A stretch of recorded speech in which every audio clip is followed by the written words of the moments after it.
রিশতাদারি আল্লাহ দেখবেন না, বেরাদারি আল্লাহ দেখবেন না। আল্লাহর ইবাদতকারী আল্লাহ দেখবেন, আল্লাহর রাজামন্দিকারী আল্লাহ দেখবেন। আল্লাহ যদি রিশতাদারি দেখতেন তাহলে সর্বশ্রেষ্ঠ সৃষ্টি হজরত মুহাম্মদ মুস্তফা সাল্লাল্লাহু তাআলা আলাইহি ওয়াসাল্লামের চাচা আবু জাহেলকেও দেখতেন। কিন্তু না, আবু জাহেল আল্লাহর ইবাদতকারী ছিলেন না, সেই জন্য আবু জাহেল জাহান্নামী। হযরত ইব্রাহিম আলাইহিস সালামের বাবা আজর, আল্লাহ আজরকে দেখবেন না। ইব্রাহিম আলাইহিস সালামকে দেখবেন, তার বাবা আজরকে দেখবেন না। নূহ আলাইহিস সালামকে দেখবেন, তার ছেলে শামকে দেখবেন না। ইদ্রিস আলাইহিস সালামকে দেখবেন, তার স্ত্রীকে দেখবেন না।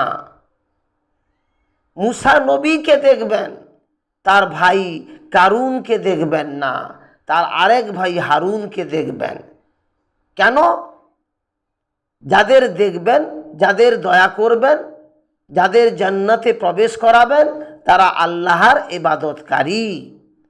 আর তার রিশতাদার হয়েও, ছেলে হয়েও, বাবা হয়েও, ভাই হয়েও, স্ত্রী হয়েও, নবীর ভাই, নবীর বাবা, নবীর স্ত্রী, নবীর ছেলে হয়েও তারা আল্লাহর রহমতের দরওয়াজায় প্রবেশ করতে পারবেন না।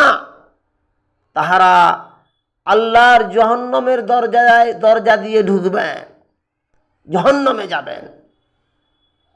আর কেউ নয়, কোনো রিশতাদারি, কোনো নবীর সাথে, কোনো অলির সাথে কোনো রিশতাদারি নাই, কোনো সম্পর্ক নাই, কিন্তু আল্লাহর সাথে, আল্লাহর ইবাদতকারী, তিনি জান্নাতে যাবেন। অতএব আমাদের বিশ্ব মানবকে দেখা উচিত আমরা আল্লাহর বাণী, ধর্মবাণী, আল্লাহ তাআলা যেসব পাঠিয়েছেন সেই অনুযায়ী আমাদের পড়াশোনা করে বুঝে সেই অনুযায়ী আল্লাহর ইবাদত বন্দেগী করতে হবে।